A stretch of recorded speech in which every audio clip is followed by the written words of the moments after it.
మన భక్తి ఏంటి, మన ప్రార్థన ఏంటి, మనం ఎలాంటి వాళ్ళం, మన మూర్ఖత్వం ఏంటనేది ఆ రోజు బయటపడుతుంది.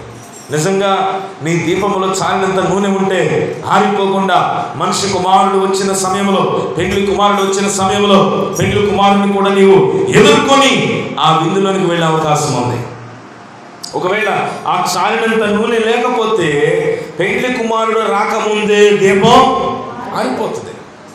కానీ ఇక్కడ ఒక సత్యాన్ని గమనించండి, బుద్ధిహీనులు కూడా బుద్ధిమంతుల వలె కనిపించారు. ఒకవేళ మనమే కనుక అక్కడికి వెళ్ళాం, 10 మంది దీపాలు పట్టుకుని వెళ్తూ ఉన్నారు. ఆ దీపాలు పట్టుకున్న 10 మందిని చూసి మనమైతే ఏమంటాం? మీలో 5 బుద్ధి లేని వాళ్ళు అంటే వాళ్ళు ఊరుకుంటారా? మా దీపాలు వెలుగుతున్నాయిగా అంటారు. ఒకవేళ మనమే కనుక అందులో ఉంటే మా దీపంలో చక్కగా వెలుగుతున్నాయి, మేమంతా ఒకటే. కానీ తేడా ఎప్పుడు తెలిసింది? దీపాలు ఆరిపోయాక. దీపముల నూనె అయిపోయిన తర్వాత కానీ అర్థం కాలేదు. మా దీపములు ఆరిపోవచ్చున్నవి, మాకు నూనె ఇస్తారా అని అడిగారు. అంటే వీళ్ళు వెళ్ళరు, వెళ్ళే వాళ్ళను కూడా వెళ్ళనిచ్చలేరు. ఇప్పుడు వాళ్ళ నూనె కూడా తెచ్చుకున్నారనుకో, వాళ్ళు కలిసి వెళ్ళే లోపలే అన్ని దీపాలు ఆరిపోతాయి. అందుకే వాళ్ళేమన్నారంటే, ఇదిగో మా నూనె మాకే చాలు, ఇంక నీకు ఎక్కడ ఇస్తాం, అందుకే మీరు ఎక్కడికి వెళ్ళాలి? అమ్మవారి దగ్గరికి వెళ్ళాలి, షాపింగ్ చేయండి. ఇప్పుడు వెళ్ళి ఎప్పుడంటే షాపింగ్ సిద్ధపాటు అయిపోయి వెళ్ళేటప్పుడట. పెళ్ళికి ఇంకొక అరగంటలో వెళుతూ ఉండగా షాపింగ్ చేస్తారు ఎవరైనా? చేసే అవకాశాలు ఉండొచ్చు, ఇప్పుడంతా మారిపోయినాయి కనుక. కానీ ఇక్కడైతే లేదు. పెళ్లి కుమారుడు రానే వచ్చాడు, బోర శబ్దము వినిపించబడింది. ఇదిగో సిద్ధపడిన ఈ కన్యల లోపలికి వెళ్ళారు, తలుపు వేయబడింది, గేట్ వేసేసారు, తలుపు తడుతున్నారు. అయ్యా అవకాశం లేదేక.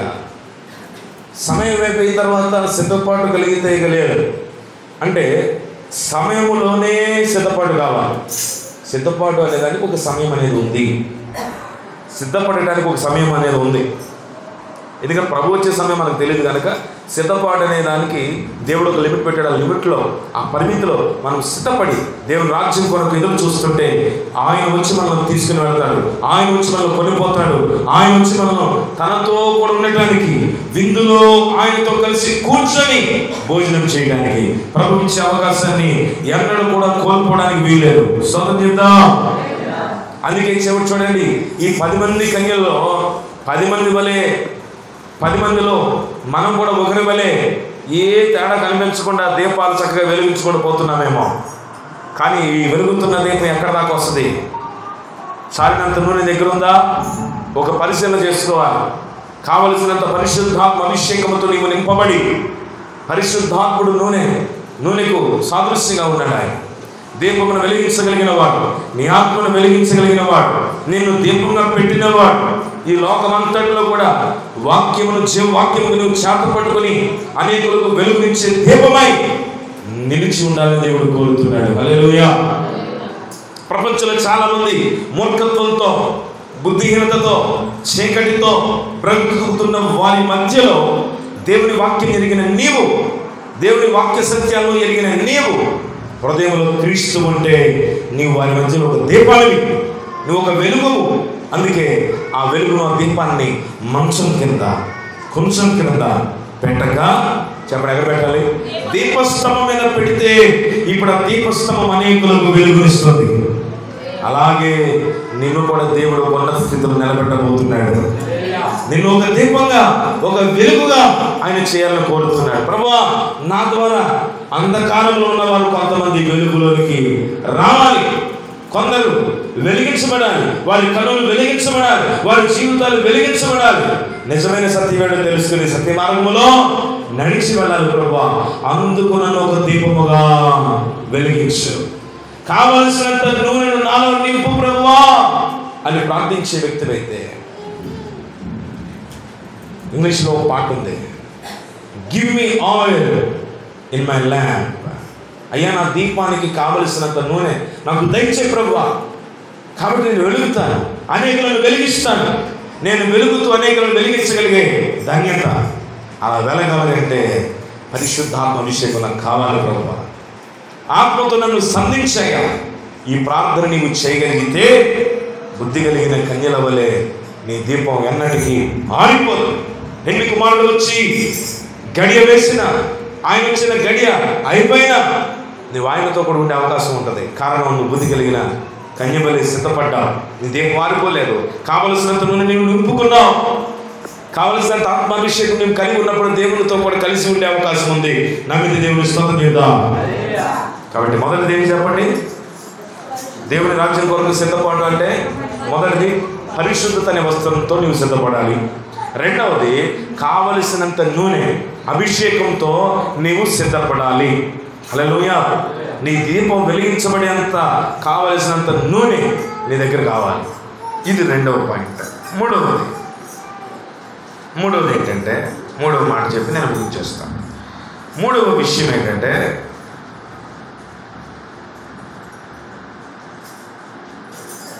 పరిశుద్ధ గ్రంథంలో నుండి తిమోతి 2వ పత్రిక 4వ అధ్యాయం 8వ వాక్యాన్ని మనం చదువుకుందాం. 2వ తిమోతి పత్రిక 4:8 నీతి కిరీటం ఉంచబడి ఉన్నది. ఆ దినమందు నీతి గల న్యాయాధిపతి అయిన ప్రభువు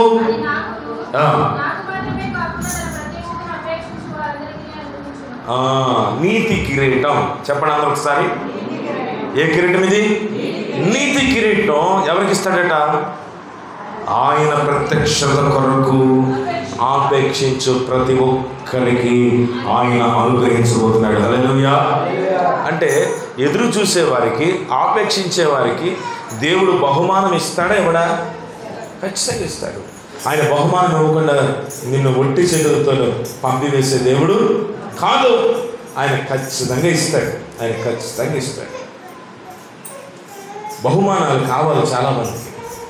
దసరా ఆఫర్లో ఎన్ని బహుమానాలు ఇస్తున్నాము, రండి రండి అని చాలామంది పిలుస్తున్నారు.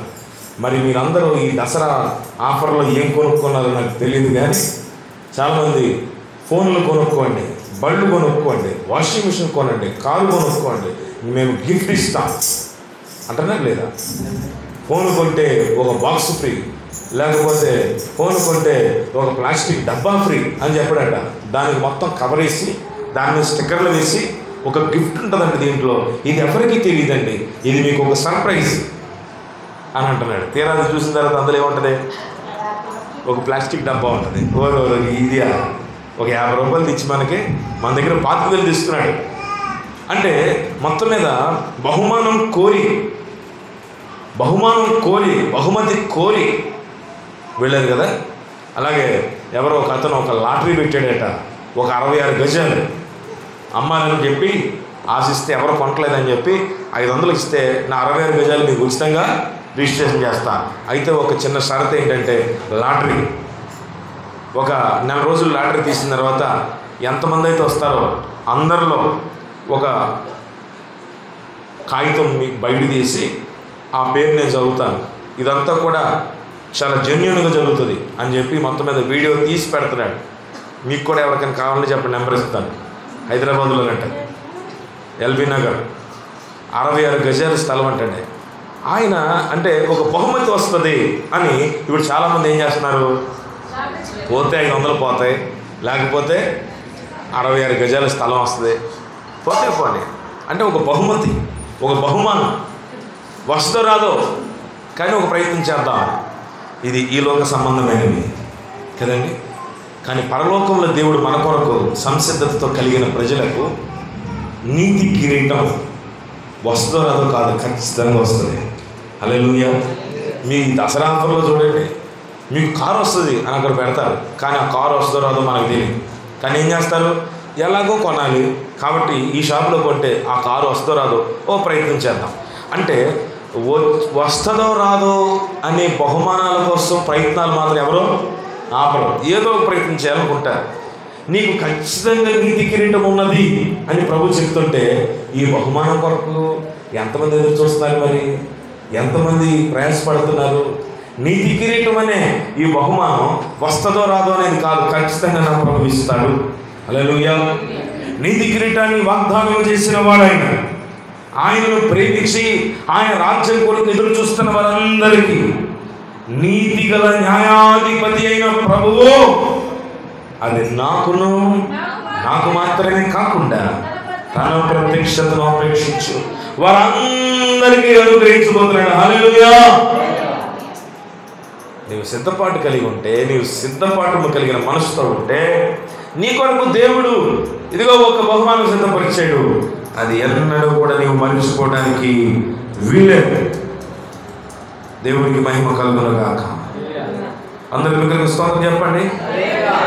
ఎంతమంది మరి ఈ బహుమానం కొరకు ఎదురు చూస్తారు? నీతి కిరీటం ఎంతమందికి కావాలి? వాక్యంలో చాలా కిరీటాలు ఉన్నాయి. నీతి రాజ్యం కొరకు ఎదురు చూసే వారికి నీతి కిరీటం. అందరూ స్తోత్రం చెప్పండి.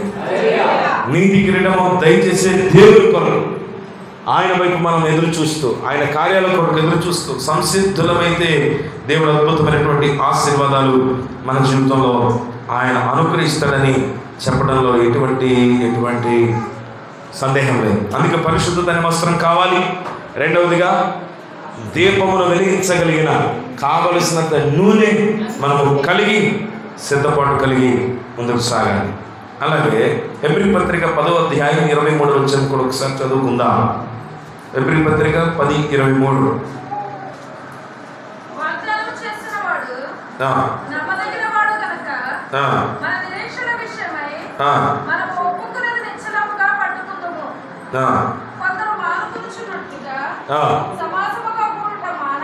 చాలండి. అక్కడ వాక్యంలో చూడండి, హెబ్రీ పత్రికలో మనం చదువుతున్నాం కదా, దేవుడు వాగ్దానం చేశాడు, దాన్ని నెరవేర్చుటకు సమర్థుడు. ఆయన వాగ్దానం చేసి ఆయన మధ్యలో ఆగిపోయేవాడు కాదు, ఆయన దాన్ని నెరవేర్చగలిగే సమర్థుడని మనం నమ్ముతూ ఉన్నాం. కాబట్టి నిరీక్షణ విషయమే మనం ఒప్పుకున్నది నిశ్చలముగా పట్టుకుందాం. మనం ఏదైతే పట్టుకోవాలని ఆశ కలిగి ఉన్నామో, నిరీక్షణ కలిగి దేవుని రాజ్యం కొరకు సంసిద్ధమవుతున్నామో, దాన్ని పట్టుకోవడానికి మనం సిద్ధపడాలి. దాన్ని పట్టుకోవడానికి ప్రయాసపడి మనం ముందుకు సాగాలి. మధ్యలో ఆగిపోవడం కుదరదు. మధ్యలో ఆగిపోవడం అనేది చేయడానికి లేదు. ఆ తర్వాత అంటాడు కదా, కొందరు మానుకొనుచున్నట్టుగా సమాజంలో కూడుట మానక ఒకరినొకడు హెచ్చరించుకోనండి. ఆ దినము సమీపించిన మీరు చూసిన కొలది మరి ఎక్కువగా అలాగూ చేయొచ్చు. ఇలా కూడుకోవటం ఇంకా ఎక్కువ చేయండి అంటున్నాడు. ఎందుకు కూడుకోవాలట? దేవుని రాజ్యం సమీపమవుతా ఉంది. హెచ్చరించుకోవడం, ప్రార్థనలో బలపరచబడటం, పరిశుద్ధమైన మార్గంలో ముందుకు సాగడం, వాక్యం చేత ఎప్పటికప్పుడు హెచ్చరించబడటం దేవుడు కోరుతున్నాడు. కాబట్టి ఈ విషయంలో వాగ్దానం చేసిన వాడు నమ్మదగిన వాడు. నాతో చెప్పండి, వాగ్దానం చేసిన వాడు ఎవరు చెప్పండి? నమ్మదగిన వాడు. ఆయన నమ్మదగిన వాడు. వాగ్దానం చేసిన అనేకులు నమ్మదగిన వారు నీ జీవితంలో లేకపోవచ్చు. ఎంతోమంది వాగ్దానం చేసి ఉండొచ్చు, నీ సమస్య నుండి నేను బయటికి తీసుకొస్తానని, నీ శ్రమలో నీతో కూడా నిలిచి ఉంటానని. వాగ్దానం చేసిన వారు నీతో ఉండలేదేమో, నిన్ను విడిచిపెట్టేశారేమో, నీ చేయి పట్టుకోలేదేమో. కానీ నా ప్రభువు, నా యేసయ్య వాగ్దానం చేశాడు, నమ్మదగిన వాడు. ఆయన ఎన్నడూ కూడా చేయి విడిచిపెట్టే దేవుడు కాదు, వాగ్దానం చేసి నెరవేర్చగలిగిన దేవుడు. కనుక చేయి పట్టుకుని వదిలివేసే మనుషుల వైపు కాక, వాగ్దానం చేసి దాన్ని నెరవేర్చలేని ప్రజల వైపు కాక, నెరవేర్చగలిగిన దేవుని వైపు చూడు. ఆయన వైపు నీవు చూస్తే వాగ్దానం చేసిన దేవుడు నెరవేర్చే దేవుడు. తన రాజ్యంలో నిన్ను కూడా ఆయన తనతో కూర్చుండబెట్టడానికి వాగ్దానం చేశాడు. శ్రమల మధ్యలో, కొలిమిల మధ్యలో, ఇబ్బందుల మధ్యలో నీతో ఉండి నడిపించగలిగిన వాడు. కనుక విశ్వాసముతో ఆయన కొరకు మనం ఎదురు చూసినవుగాక. అందుకే ఇక్కడ అంటాడు, మన నిరీక్షణ విషయమై మనం ఒప్పుకునేది నిశ్చలముగా పట్టుకుందాం, నిశ్చలముగా పట్టుకుందాం. ఏమాత్రము సందేహించకుండా విశ్వాసముతో దేవుని రాజ్యం కొరకు మనం సంసిద్ధులం కావాలి. అదే దేవుడు కోరుతున్నాడు. అలాంటి గొప్ప కృపతో ఈరోజు మనందరినీ మన ప్రభు నడిపించుగాక. ఆమేన్. నమ్మితే అందరూ స్తోత్రం చేద్దాం. హల్లెలూయా. ఆయన మన కొరకు ఏమి ఇచ్చాడు తెలుసా? రక్తమును క్రయధనముగా ఇచ్చాడు. అదే రక్తంలో మనం ఈరోజు ఆయన బలలో జ్ఞాపకం చేసుకుంటున్నాం. ఆయన శరీరం నీ కొరకు నలగొట్టబడి రక్తం నీ కొరకు పానార్పణముగా కలవరి విడుదల ధారణతో సంధించగా రక్షణ భాగ్యమును అనుగ్రహించిన దేవుడు ఈరోజు మనతో ఉన్నాడు. దేవుని స్తోత్రం. హల్లెలూయా. రత్నాభరణుడు యేసు నా రక్షకుడు, రత్నక్రయదానమిచ్చి నన్ను రక్షించిన వాడు. రత్నాభరణుడు యేసు నా రక్షకుడు, రత్నక్రయదానమిచ్చి నన్ను రక్షించిన వాడు. హల్లెలూయా హల్లెలూయా హల్లెలూయా హల్లెలూయా హల్లెలూయా హల్లెలూయా హల్లెలూయా హల్లెలూయా హల్లెలూయా హల్లెలూయా హల్లెలూయా Hallelujah, hallelujah, hallelujah, hallelujah, hallelujah, hallelujah, hallelujah, hallelujah, hallelujah, hallelujah, hallelujah. Puratma nito Yesu ragai unnadu, Bhumiganta vasura tane devudu. Puratma nito Yesu ragai unnadu, Bhumiganta vasura tane devudu. Hallelujah, hallelujah, hallelujah, hallelujah, hallelujah, hallelujah, hallelujah, hallelujah, hallelujah, hallelujah, hallelujah, hallelujah, hallelujah,